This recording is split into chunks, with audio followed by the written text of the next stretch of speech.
Hello students, आज का जो मेरा सेशन है निमसेट की चॉइस फिलिंग को लेकर के है।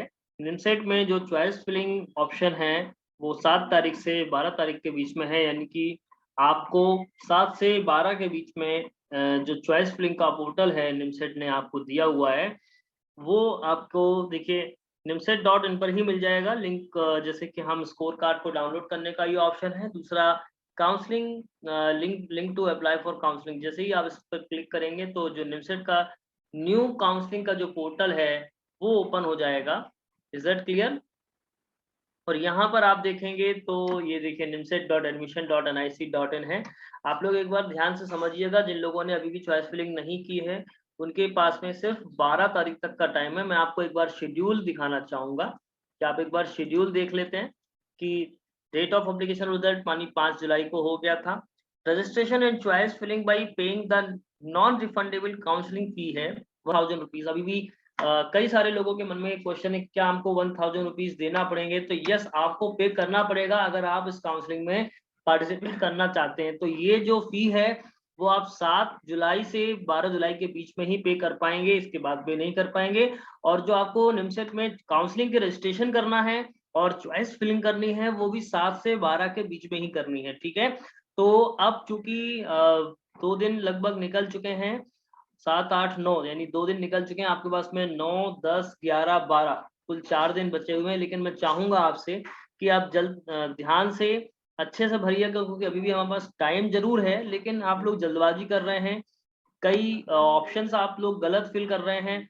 तो वो मैं चाहूंगा कि गलत ना भरें, एक बार आप अच्छे से नोटिफिकेशंस को रीड कर लें, इंफॉर्मेशन ब्रोचर को जो उन्होंने अभी अपडेटेड भेजा है उसको आप रीड कर लीजिएगा। और जो उसमें फील्ड्स हैं उनको आप बहुत ध्यान से भरिएगा तो प्रॉब्लम आपको नहीं आएगी। दूसरी बात ये है कि देखिए यहाँ पर 14 तारीख को फर्स्ट राउंड का अलॉटमेंट है और first round of online reporting है 15 से 19 के बीच में। आपको यहाँ पर कोई फिजिकल रिपोर्टिंग नहीं करनी है, सबसे बड़ी बात ये है, ये आप थोड़ा सा ध्यान दीजिएगा कि फिजिकल रिपोर्टिंग यहाँ पर नहीं है, राइट? इसके बाद में जो मेन बात मैं आपको बताना चाह रहा हूँ वो ये है कि यहाँ पर आप जाएंगे तो इस पोर्टल में देखिए registration and choice filling option है। आप जाएंगे तो इस पे क्लिक करते हैं, जैसे ही आप इस पे क्लिक करेंगे तो ये देखिएगा निमसेट का नया पोर्टल ओपन होके आ जाएगा जिसमें आपको चॉइस फिलिंग करनी है। Is it clear? ये देखिएगा ये एक पोर्टल हमारा ओपन होके आता है। अगर हम डैशबोर्ड पर जाएंगे तो देखिए, क्योंकि अभी ये एक स्टूडेंट का फिल किया हुआ फॉर्म है, राइट? तो आपको इस तरीके से दिखेगा आपके डैशबोर्ड पर ये टैब्स बने हुए। सबसे पहले आपको एप्लीकेशन फॉर्म में जो रजिस्ट्रेशन वगैरह है वो सारी चीज़ें कंप्लीट करनी है। अगर आपकी कंप्लीटेड नहीं होंगी तो यहाँ पर इनकम्प्लीट लिखा हुआ दिखेगा, अगर आपने कंप्लीट किया हुआ तो यहाँ पर ये स्टेटस आपको कंप्लीटेड दिखेगा। Is it clear? इसके बाद में दूसरी चीज जो है वो ये है, दूसरी चीज ये है, देखिए manage choice filling and locking, ठीक है? ये आपका यहाँ पर दिखेगा कि अवेलेबल चॉइसेस कितनी थी, फिल्ड चॉइसेस कितनी है, अनफिल्ड कितनी है और आपने स्टेटस या यानी कि लॉक किया है या नहीं किया है, ठीक है? तो अगर हम देखें तो थोड़ा सा कैंडिडेट प्रोफाइल पर जाएंगे, कैंडिडेट की प्रोफाइल पर जाते हैं यहाँ पर। Is it clear? ये देखिए कैंडिडेट की प्रोफाइल है, यानी यहाँ पर ये आपको सारी चीजें दी जा रही हैं। अब मेन बात यहाँ पर जो फंस रही है वो ये फंस रही है कि अभी कई सारे लोगों को ये कंफ्यूजन है कि सर एनरोलमेंट नंबर क्या फिल करें।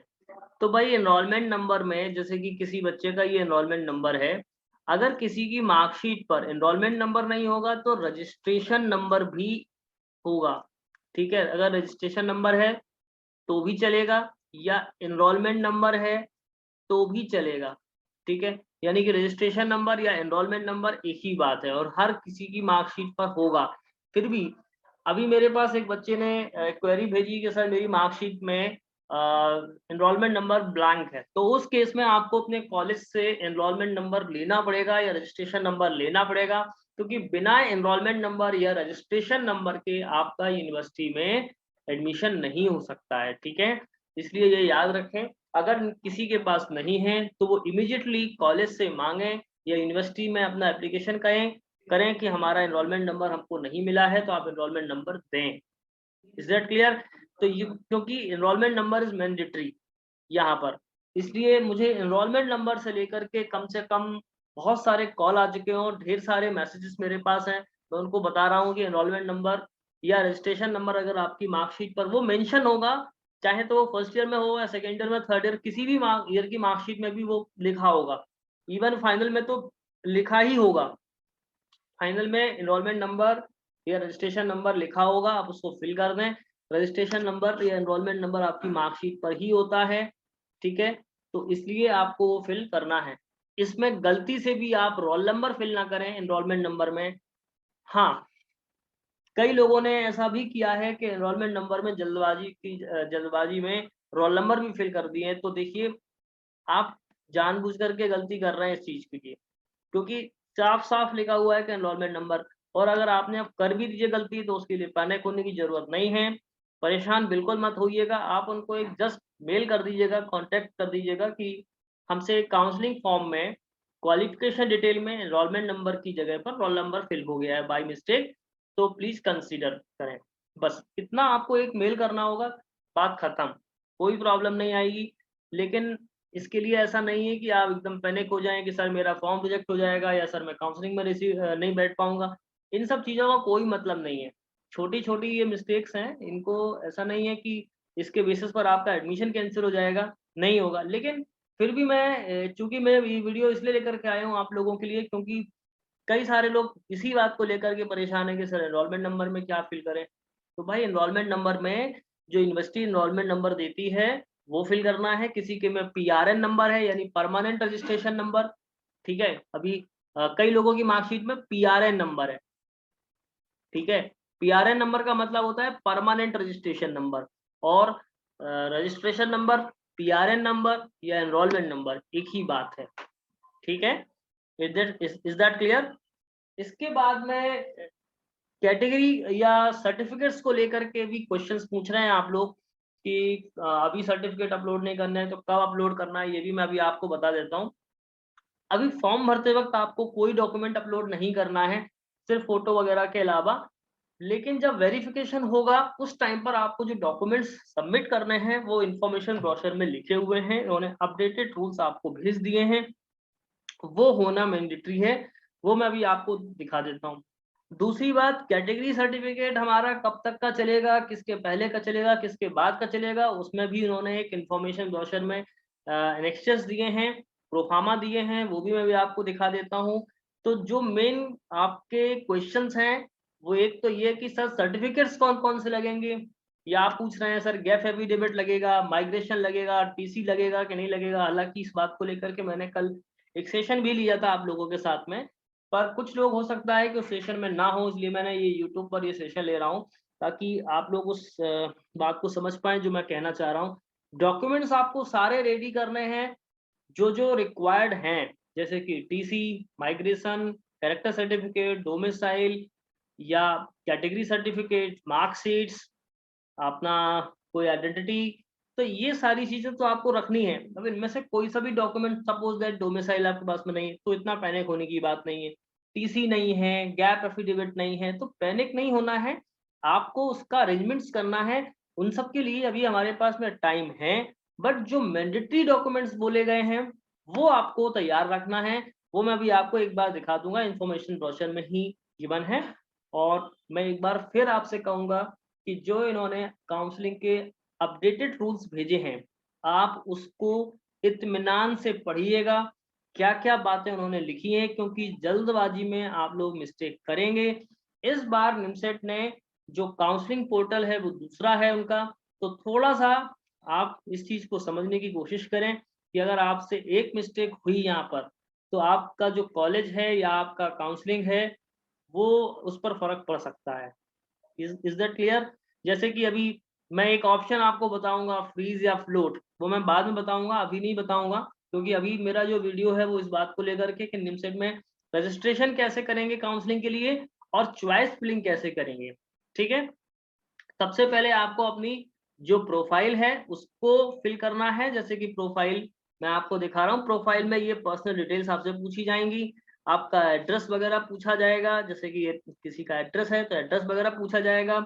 Is it clear? और जो मेन मैं आपसे बताना चाह रहा हूँ, वो है कि आपका ये क्वालिफ़िकेशन डिटेल्स, ये आपको सही डालनी है, क्योंकि जो निमसेट में एलिजिबिलिटी है वही आपको फिल करनी है। Is it clear? अब कुछ लोगों से जो निमसेट का फॉर्म जिन लोगों ने पहले भरा था, मान लीजिएगा कि अगर बाय मिस्टेक गलत भर दिया उन्होंने एलिजिबिलिटी को ले, जो मार्कशीट में मेंशन है अगर वो मेंशन नहीं किया था उन्होंने, तो वो उनके पास में ऑप्शन है कि अभी भी चेंज कर सकते हैं, लेकिन एलिजिबिलिटी वही होनी चाहिए जो निमसेट की एलिजिबिलिटी रूल्स में लिखा है, वही होनी चाहिए। ठीक है, और मार्कशीट में भी वही होना चाहिए जो आपने फिलअप किया है। ये बातें थोड़ा सा आप ध्यान रखें तो आपको प्रॉब्लम फेस नहीं करनी पड़ेगी। ठीक है, फिर देखिए अवेलेबल जैसे चॉइसेस हैं, चॉइस फिलिंग आप जो कि ये ऑप्शन अभी हम पिक नहीं कर पा रहे हैं क्योंकि ये ऑलरेडी इसमें लॉक कर दी गई हैं चॉइसेस, इसलिए हम यहाँ पर नहीं देख पाएंगे। इसके बाद देखिएगा, देखिए सीट अलॉटमेंट रिजल्ट है, तो ये तब आएगा यानी कि 14 तारीख को अलॉटमेंट आएगा तब हम इसको ओपन कर पाएंगे, उससे पहले हम ये ओपन नहीं कर पाएंगे।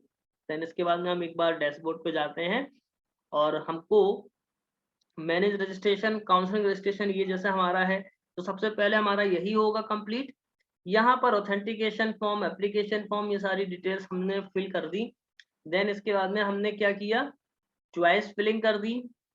देखिए ये सेकंड ऑप्शन हमारा चॉइस फिलिंग को लेकर के है। ठीक है, इसके बाद सीट एलोकेशन रिजल्ट आपको 14 तारीख को देखने को मिलेगा, और manage discrepancy in uploaded document ये आपको बाद में जब वो आपसे कहेंगे तभी आपको अपलोड करना रहेंगे। Is it clear? ठीक है, इस तरीके से हम अपना काउंसलिंग का जो फॉर्म है वो फिलअप कर देंगे। लेकिन अब जो इम्पोर्टेंट बात मैं आपको बताने वाला हूँ वो ये कि एक तो ये शेड्यूल आप ध्यान में रखिएगा कि शेड्यूल में जो बातें कही गई हैं वो ये कि रजिस्ट्रेशन और चॉइस फिलिंग आप 7 से 12 के बीच में करेंगे। अगर आपको इस काउंसलिंग में पार्टिसिपेट करना है तो 1000 रुपये का जो अमाउंट है वो आपको पे करना रहेगा, तभी आप इसको पार्टिसिपेट कर पाएंगे। इसके अलावा जब आपको अलॉटमेंट होगा वो 14 तारीख को होगा। 14 तारीख में जब आपको अलॉटमेंट हो जाएगा तो जो आपकी फाइनल फर्स्ट राउंड की ऑनलाइन रिपोर्टिंग है वो 15 से 19 के बीच में होगी। अगर आपको अलॉटमेंट में सीट अलॉट हो जाती है तो 10,000 रुपीज आपको सीट एक्सेप्टेंस के लिए पे करना होगा कि यस आप उस सीट को एक्सेप्ट कर रहे हैं। फिर आपका डॉक्यूमेंट वेरिफिकेशन होगा।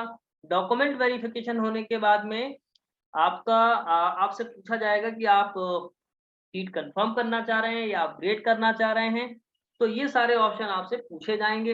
अब आपने अगर अपग्रेड कर दिया तो सेकंड राउंड का अलॉटमेंट 21 को आएगा उसका, उसके बाद में थर्ड राउंड का अलॉटमेंट 27 को आएगा। तो ऐसे ऐसे आपके पास में ये इस तरह से प्रोसेस होगी। अब मैं आपको जो मेन ब्रोशर है वो आपको बता देता हूँ कि वो क्या है।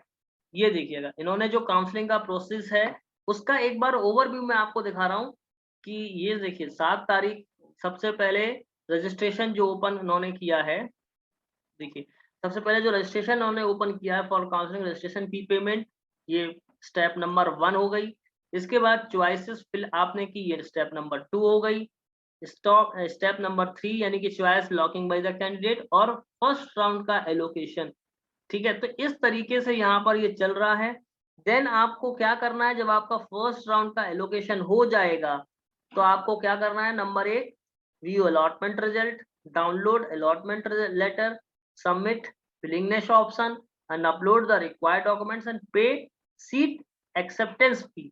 यानी कि आपसे एक विलिंगनेस ऑप्शन पूछा जाएगा, अपलोड करवाएंगे रिक्वायर्ड डॉक्यूमेंट्स और आपको सीट एक्सेप्टेंस की फी पे करनी होगी। इसके बाद में online document verification bye allotted institute, जो भी इंस्टीट्यूट आपको अलॉट किया गया उसका ऑनलाइन वेरिफिकेशन होगा। इसके बाद में देखिए vacancy due to seat rejection या नॉन रिपोर्टिंग या नॉन पेमेंट ऑफ फी, तो फिर वैकेंट होती हैं। इसके बाद में सेकेंड राउंड का अलॉटमेंट होगा। इस तरीके से ये पूरा डिटेल आप इसको देखें कि किस तरीके से ये इन्होंने प्रोसेस करनी है इनको। फिर इसके बाद में देखिए आप इसको पूरा पढ़िएगा आप थोड़ा सा डिटेल में, किस तरीके से करना है। यहाँ पर साइन इन करना, ईमेल, मोबाइल रजिस्ट्रेशन, ऑथेंटिकेशन, है ना। ऑथेंटिकेशन में आपकी जो 4 चीजें हैं वो सेम रहेंगी, जैसे कि candidate name, date of birth, NIMCET 2022 का जो एप्लीकेशन नंबर, ये 4 चीजें आपकी सेम रहेंगी जो निमसेट में आपने भरी थी। Only after successful authentication candidate will be allowed to complete the registration process. इसके बाद आपको करना होगा, आप अपडेट भी कर सकते हैं रजिस्ट्रेशन प्रोसेस के दौरान अपना पर्सनल डेटा जो कि आपने शायद हो सकता है बाई मिस्टेक गलत भर दिया हो। यहाँ पर एक सबसे इम्पोर्टेंट चीज, कैटेगरी भी आप चेंज कर सकते हैं। अगर आपने पहले जनरल फिल की थी तो जनरल से जनरल, जनरल या जनरल ईडब्ल्यूएस या ओबीसी आप फिल कर सकते हैं, या जिनका जनरल ईडब्ल्यूएस था वो जनरल भी सिलेक्ट कर सकते हैं अगर उनका सर्टिफिकेट नहीं बन पाया, और नहीं तो वो जनरल ईडब्ल्यूएस रहेगा। ओबीसी वाले जो हैं वो जनरल कर सकते हैं और ओबीसी एनसीएल कर सकते हैं। इसी तरह से एससी वाले एससी और एसटी वाले एसटी। पीडब्ल्यूडी में अगर आपने हो सकता है पहले नो किया था तो आप उसको यस भी कर सकते हैं और नो भी कर सकते हैं, और यस किया था तो नो भी कर सकते हैं और यस भी कर सकते हैं, क्योंकि कई बार हमारा सर्टिफिकेट हमारे पास में नहीं होता है, इसलिए हम उस ऑप्शन को यस और नो में फिल करते हैं। Is that clear? तो ये एक सबसे बड़ा अपडेशन आप कर सकते हैं। फिर बात आती है कि डॉक्यूमेंट आपको अपलोड करना है, तो डॉक्यूमेंट अपलोड ये बहुत इंपॉर्टेंट क्वेश्चन है, इसको आप लोग ध्यान से देखिएगा। Candidates are required to upload following documents for the online document verification, यानी कि जब ऑनलाइन डॉक्यूमेंट का वेरिफिकेशन होगा तब आपको कौन कौन से डॉक्यूमेंट्स अपलोड करने। नंबर 1, क्लास 10 सर्टिफिकेट या birth certificate, mandatory for every candidate. Second point है आपका ग्रेजुएशन की मार्कशीट और पास आउट स्टूडेंट, ये भी मैंडेटरी है। अगर आपने पास कर लिया है ग्रेजुएशन तो आपको ग्रेजुएशन की मार्कशीट चाहिए।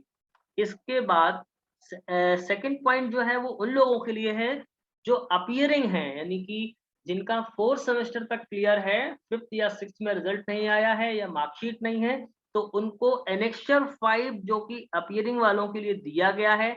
आप लोगों ने, बहुत सारे बच्चों ने अपीयरिंग सर्टिफिकेट बनवा के रखा था और आपका क्वेश्चन था सर हमने अपीयरिंग बनवा लिया लेकिन अपलोड करने का ऑप्शन नहीं है, पर अब अपलोड करना होगा यहाँ पर, तो जो कि मैंडेटरी है अपीयरिंग वालों के लिए। Is that clear?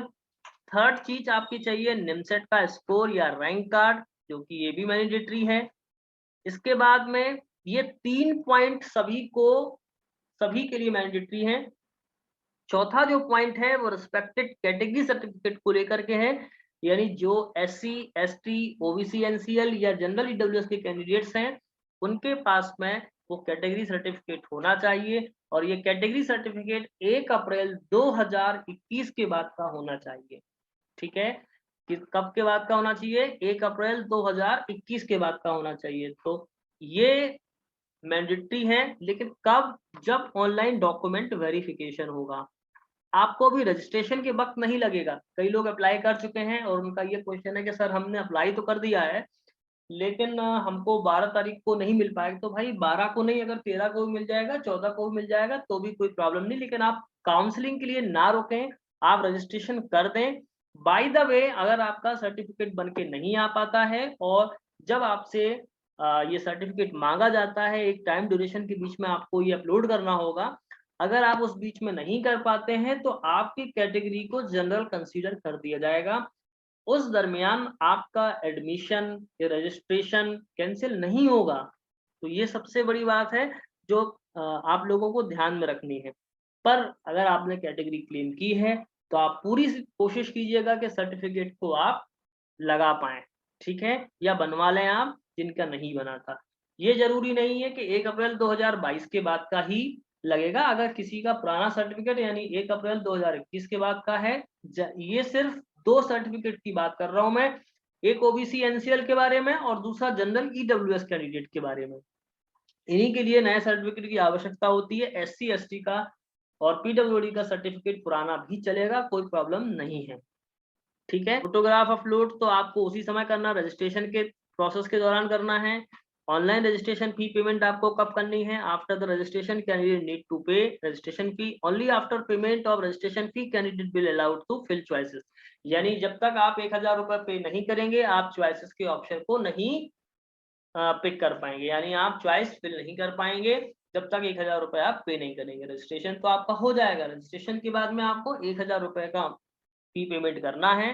जब आप कर देंगे तभी आप चॉइसेस को ओपन कर पाएंगे। ठीक है, ये जो 1000 रुपए हैं ये नॉन रिफंडेबल हैं, यानी कि आपने अगर एक बार फी पेमेंट कर दिया तो ये आपको रिफंड नहीं मिलेंगे। ठीक है, फिर उन्होंने पूरा तरीका लिखा है कि आप पेमेंट किस मोड से कर सकते हैं, तो वो आप थोड़ा सा डिटेल में इसको पढ़ेंगे तो आप समझ पाएंगे।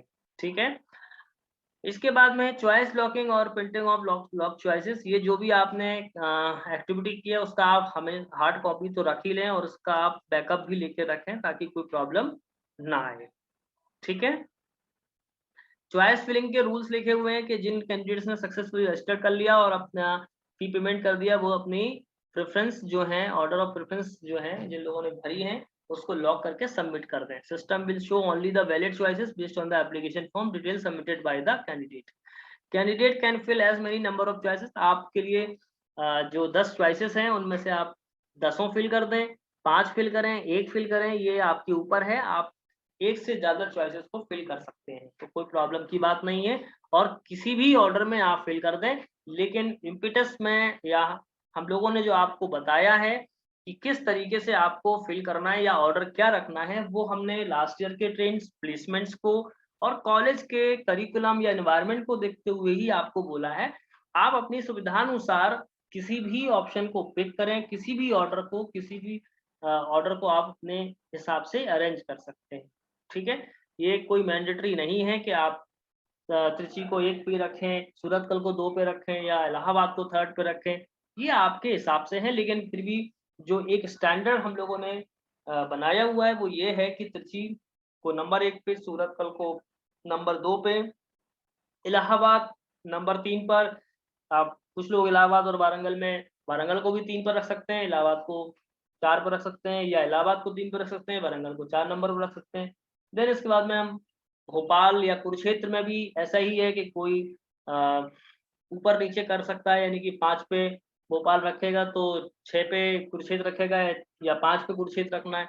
तो इस तरीके से आप अपना ऑर्डर चूज़ कर सकते हैं, रैंक के हिसाब से आप अपने हिसाब को देख सकते हैं, पर आप एक स्टैंडर्ड को फॉलो करें तो ज़्यादा बेटर है।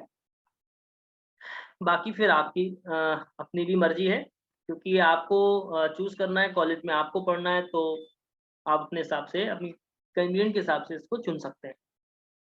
चॉइस लॉकिंग रूल्स आप अच्छे से पढ़ लीजिएगा, सीट अलॉटमेंट भी आप अच्छे से पढ़ लीजिएगा, किस तरीके से आपको सीट अलॉट होगी। ठीक है। कैंडिडेट को जब आपको perform the activity after completion document verification, जब आपका डॉक्यूमेंट वेरिफिकेशन हो जाएगा तो क्या करना पड़ेगा? Download the online document verification certificate, online change willingness if allotted seat is not cancel, यानी कि चेंज देयर विलिंगनेस, यानी कि जब आपको डॉक्यूमेंट वेरिफिकेशन हो जाएगा तो आपको ये भी करना पड़ेगा, चेंज देयर विलिंगनेस, यानी आप कर सकते हैं अपनी इच्छा अनुसार और नहीं भी कर सकते, ये ऑप्शनल है। ऑनलाइन विड्रॉल भी आप कर सकते हैं, अगर ये विड्रॉल भी ऑप्शनल है, ये कंफर्म नहीं है। मतलब आप चाहें, अगर आपको वो सीट नहीं लेनी है या आपको एनआईटी में एडमिशन नहीं लेना है, तो आप उसको विड्रॉल कर सकते हैं, कोई प्रॉब्लम उसमें। इसके बाद में ऑनलाइन डॉक्यूमेंट वेरिफिकेशन आपका हो जाएगा, तो ऑनलाइन डॉक्यूमेंट वेरिफिकेशन में जो इनके रूल्स हैं, number 1, online document verification will be carried out as per the predefined schedule, जो शेड्यूल है उस पर ही होगा। Document will be verified by the allot institute, document जो है, जो भी अलॉट आपको इंस्टीट्यूट हुआ है वो वेरीफाई करेगा। Candidate pay the seat acceptance fee, PI admin will assign the candidate to document verifying official of on institute, जब आप फी पे कर देंगे तो आपको ये बताया जाएगा। All the designated PI user will verify the uploaded document of all candidates who have uploaded the document and paid the seat। जब आप कर देंगे तो इन सभी को वेरीफाई किया जाएगा। तो ये सारे जो आपको ऑप्शंस है वो आपको बताए जाएंगे, फिर भी आपको कांटेक्ट किया जाएगा। कोई भी डॉक्यूमेंट अगर आप अपलोड करना भूल गए हैं या कोई भी इनको समस्या होगी, आपकी डॉक्यूमेंट से रिलेटेड कोई क्वेरी होगी, तो आपको मैसेज या ईमेल के थ्रू कांटेक्ट करेंगे। ठीक है। एक पर्टिकुलर टाइम ड्यूरेशन में आपको दिया जाएगा समय, जिसमें आप जो है अपने डॉक्यूमेंट सबमिट कर देंगे। अब मैं जो एक इम्पॉर्टेंट बात है वो ये बताने वाला हूँ कि updating rule during document verification, आपका डॉक्यूमेंट वेरिफिकेशन हो गया, ठीक है, उस दौरान, जैसे कि मान लीजिएगा आपने जो कैटेगरी जनरल फिल की थी, अब ऑप्शन फॉर चेंज कैसे होगा? अगर आपने जनरल थी तो जनरल ही रहेगी, कोई प्रॉब्लम नहीं। जनरल ईडब्ल्यूएस में अगर आपकी कैटेगरी जनरल ईडब्ल्यूएस थी और सपोज दैट कि आपने वो सर्टिफिकेट नहीं दिया, तो आपकी कैटेगरी जनरल हो जाएगी। सर्टिफिकेट दे दिया तो जनरल ईडब्ल्यूएस हो जाएगी।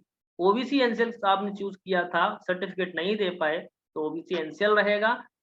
सॉरी, नहीं दे पाए तो जनरल होगा और दे दिया तो ओबीसी एनसीएल होगा। तो इसी तरीके से आप देख सकते हैं कि अगर सर्टिफिकेट नहीं दिया तो जनरल कंसीडर कर लिया जाएगा, आपका कैंसिल नहीं होगा। इसके बाद में क्वालिफिकेशन डिटेल्स में आप देखिए can change as per the uploaded marksheet, आप मार्कशीट के अकॉर्डिंग चेंज कर सकते हैं, लेकिन जो मिनिमम क्वालिफिकेशन है, अगर आपने नो ऑप्शन को पिक किया या आपका नो रहता है तो बाई ऑप्टिंग नो, यानी candidate will become ineligible for complete counselling. अगर आपने गलती से भी उसको नो पिक कर दिया तो आप नॉट एलिजिबल हो जाएंगे या इनएलिजिबल हो जाएंगे होल द काउंसलिंग। ठीक है, इसलिए आपको इस ऑप्शन को नो नहीं पिक करना है, आपको यस ही पिक करना है। ठीक है, इसके बाद में विलिंगनेस रूल्स भी हैं, जैसे कि फ्लोट और freeze. Allotted the preferences better than allotted preference will be the process in the next round, यानी फ्लोट का मतलब है अपग्रेड करना और फ्रीज का मतलब है कंफर्म करना। अगर आप सीट कंफर्म करोगे तो आपको फ्रीज करना पड़ेगा, और अगर आपको अपग्रेड करना है तो फ्लोट ऑप्शन को आपको पिक करना पड़ेगा। ये तब होगा जब आपको सीट अलॉट हो जाएगी, आपका डॉक्यूमेंट वेरिफिकेशन हो जाएगा, तब आपको ये पूछा जाएगा। ठीक है, इसी तरह के जैसे फर्स्ट राउंड की काउंसलिंग हो जाएगी, सेकंड राउंड, थर्ड राउंड ये आराम से हो जाएगा। जब ये हो जाएगा तब आपके देखिए एडिशनल जो पार्शियल एडमिशन फी पेमेंट है वो कब, कई लोगों का ये क्वेश्चन था तो मैं आपको बता दूं, ऑल प्रोविजनली एडमिटेड कैंडिडेट्स यानी फर्स्ट टू थर्ड राउंड, यानी कि एक राउंड से लेकर के 3 राउंड तक will pay additional partial admission fee for admission confirmation. आपको अपना एडमिशन कंफर्मेशन करना है तो उसके लिए आपको जो पार्शियल फी पेमेंट है वो पेमेंट करना पड़ेगा। अगर आप उस पार्शियल एडमिशन फी को पे नहीं करते हैं तो आपकी सीट कैंसिल हो जाएगी, इसलिए ये ध्यान रखें। इस फी को आपको थर्ड राउंड की काउंसलिंग एंड होते होते पे करनी है, और ये कितनी पे करनी है, जनरल ईडब्ल्यूएस और ओबीसी एनसीएल वालों को 30,000 रुपए, SC ST PWD कैंडिडेट को 20,000 रुपीज, ये आप इतनी फी जो है वो पे करनी होगी। ठीक है, तो ये इस बात का विशेष ध्यान देना है, लेकिन ये फी तब पे करनी है जब आप सीट कंफर्म कर देंगे। ठीक है, कंफर्म कर देंगे है ना, मतलब आपने फ्रीज कर दिया, फ्रीज ऑप्शन करने के बाद में आपको ये फी पेमेंट करनी रहेगी, तभी आपकी जो एडमिशन है वो कंफर्म होगी, अदरवाइज आपका जो एडमिशन है वो एनआईटी में कैंसिल माना जाएगा। इसके बाद में स्पेशल राउंड के बारे में भी बात की। स्पेशल राउंड 3 राउंड खत्म हो जाएंगे तब होगा। ठीक है, उसमें कैंडिडेट को फिर से रजिस्ट्रेशन करना पड़ेगा और सारी जो फॉर्मेलिटी है वो करनी पड़ेंगी। ठीक है, ये सीट मैट्रिक्स है, सीट मैट्रिक्स के हिसाब से ही आपको सीट अलॉट्स होंगी। ठीक है, ये आपको पता ही होगा। इसके बाद में जो सीट अलॉटमेंट का सीक्वेंस है वो सबसे पहले आपको ओपन कैटेगरी से ही सीट दी जाएगी अगर आप ओपन में बिलोंग करते हैं। फिर अगर जनरल कैंडिडेट में अगर ओपन में कोई पीडब्ल्यूडी है तो पीडब्ल्यूडी के हिसाब से दी जाएगी। अगर कोई कैटेगरी वाला स्टूडेंट है तो सबसे पहले ओपन के थ्रू मिलेगी, देन उसके बाद में कैटेगरी देखा जाएगा, ओपन कैटेगरी में है ना।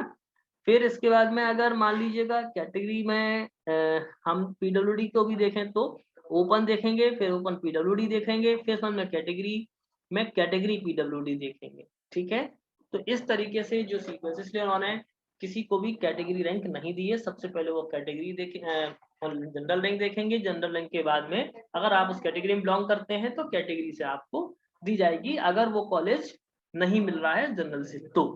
ठीक है, इसके बाद में ये सीट अलॉटमेंट का जो रूल्स है वो दिए गए हैं, आप इनको डिटेल में अच्छे से पढ़ें। ठीक है, यहाँ पर सारी चीजें यहाँ पर डिटेल में दी गई हैं, तो मैं चाहूंगा कि आप इसको डिटेल में आराम। स्पेशल राउंड के बारे में आपको मैं अलग से बताऊंगा जब थर्ड राउंड तक की काउंसलिंग फिनिश हो जाएंगी, अभी जरूरत नहीं है। हालांकि स्पेशल राउंड वो राउंड होता है जिसमें जो आपको थर्ड राउंड तक जो भी आपको सीट मिली, अगर आप उसको सेटिस्फाइड नहीं है तो आप अपनी सीट विड्रॉल कराएं और स्पेशल राउंड में दोबारा से सारी प्रोसेस को फिल करें। ठीक है, जैसे कि 1,000 रुपये का रजिस्ट्रेशन और 10,000 शायद आपको सीट एक्सेप्टेंस फी जो एक साथ पे करनी होती है। ठीक है, वो आपको करनी पड़ेगी। कैसे अब इसकी जो एलिजिबिलिटी है वो मैं आपको बताता हूँ। All the eligible candidates including absentees, withdrawal, cancelled, non payment of the main counselling will be allowed to participate in the special round of counselling. मतलब ऐसे लोग जो एक भी बार फिल नहीं किए थे रजिस्ट्रेशन या काउंसलिंग में पार्टिसिपेट नहीं किए, ऐसे लोग जिन लोगों ने एडमिशन विड्रॉल कराया, ऐसे लोग जिन्होंने कैंसिल कर दिया हो, या ऐसे लोग जिन्होंने जो मेन काउंसलिंग का फी पेमेंट था वो नहीं किया हो, तो ऐसे लोग स्पेशल राउंड की काउंसलिंग में पार्टिसिपेट कर सकते हैं। अब इसकी में नॉन एलिजिबिलिटी कौन कौन से लोग की है, those candidates who became ineligible during the registration और document verification process of main counseling। अगर कोई व्यक्ति रजिस्ट्रेशन या डॉक्यूमेंट वेरिफिकेशन के बीच में इनएलिजिबल होता है तो वो स्पेशल राउंड में नहीं बैठ सकते। ठीक है, वैकेंसी का मतलब ये है कि जब ये 3 राउंड की काउंसलिंग हो जाएगी तो उसमें जो वैकेंसी होंगी वो शो करेगा। स्पेशल राउंड में जो फी पेमेंट है वो 11,000 का एक साथ करना पड़ेगा आपको। ठीक है, ओके, वो सारी चीजें यहाँ पर लिखी हुई हैं, आप इसको डिटेल में पढ़ लीजिएगा। ओके, अब चलते हैं जो इंफॉर्मेशन ब्रोशर में एनेक्शंस दिए गए हैं आपको कैटेगरी सर्टिफिकेट्स के लिए या पीडब्ल्यूडी सर्टिफिकेट के लिए, वो यहाँ पर मैं आपको दिखा देता हूँ। यहाँ पर उन्होंने खुद भी लिखा हुआ है कि 1 अप्रैल 2021 के बाद का सर्टिफिकेट चल जाएगा। ठीक है, ये देखिएगा एनेक्चर 1 जो वो प्रोफार्मा दिए हैं, annexure 1, annexure 2, annexure 3, annexure 4, annexure 5, ये कहाँ मिलेंगे आपको? प्रोफार्मा एनेक्चर्स और रिवाइज काउंसलिंग इंस्ट्रक्शन। ठीक है, annexure 1, annexure 2, annexure 3, annexure 4, annexure 5 दिए गए हैं ना। सारे एनेक्चर्स को आप देख लें। जो मैं आपको दिखाने वाला हूँ वो मेन ये है कि देखिए, ये देखिएगा 1 अप्रैल 2021 का लिखा हुआ है। तो अगर 1 अप्रैल 2022 के बाद का नहीं भी बन पाया है तो आप 1 अप्रैल 2021 के बाद का भी लगा सकते हैं, लेकिन ये तब लगाना है जब डॉक्यूमेंट वेरिफिकेशन होगा तब अपलोड करना है, अभी नहीं करना है। तब तक आप रेडी करवा लें। ये एक तो ओबीसी एनसीएल के साथ में है, दूसरा ईडब्ल्यूएस के साथ में है, वो भी मैं आपको दिखा देता हूँ, वो भी मैं भी आपको दिखा देता हूँ। ये तो एससी का, एसटी का है, एससी का है, ऐसे ही ये देखो सारे हैं। ये जो लास्ट एनेक्चर 5 है वो अपीयरिंग सर्टिफिकेट है जो कॉलेज से बनेगा। ठीक है, ये देखिए इकोनॉमिकली वीकर सेक्शन यानी ईडब्ल्यूएस वाला भी 1 अप्रैल 2021 के बाद का चल जाएगा। ठीक है, तो कोई प्रॉब्लम नहीं है अगर आपके पास नया सर्टिफिकेट नहीं है। जो मेन बात है वो ये तो ये कि क्वालिफाइंग सर्टिफिकेट क्या है, ये अपीयरिंग सर्टिफिकेट क्या है, जो कि कई लोगों का ये क्वेश्चन, सर अपीयरिंग कहाँ से बनेगा, तो ये कॉलेज से बनेगा। आपको कॉलेज जाना है और ये प्रोफार्मा आपको भरना है। प्रोफार्मा भरने के बाद में कॉलेज के प्रिंसिपल के जो सील साइन है वो आपको वहां से करवाना है और इसको जब डॉक्यूमेंट वेरिफिकेशन होगा उस दरमियान आपको ये अपलोड करना होगा। आई होप कि आपको ये मेरी बात समझ में आ गई होगी। और जो भी निमसेट से रिलेटेड मैंने काउंसलिंग के रूल्स थे या मैंने जो मैंडेटरी चीजें थी काउंसलिंग में आपको दिक्कत जा रही थी, सारे ऑप्शंस मैंने लगभग आपको बता दिए हैं। फिर भी अगर आपको कोई प्रॉब्लम आती है तो आप मुझे कमेंट सेक्शन में लिख सकते हैं। ठीक है, मैं आपको वहां पर रिप्लाई कर दूंगा। लेकिन फिर मैं आपसे कहूंगा कि आप सारी चीजों को ध्यान से करिएगा, आराम से करिएगा और 12 तारीख से पहले आपको कंप्लीट करना है अपना फॉर्म। ठीक है, all the best, thank you.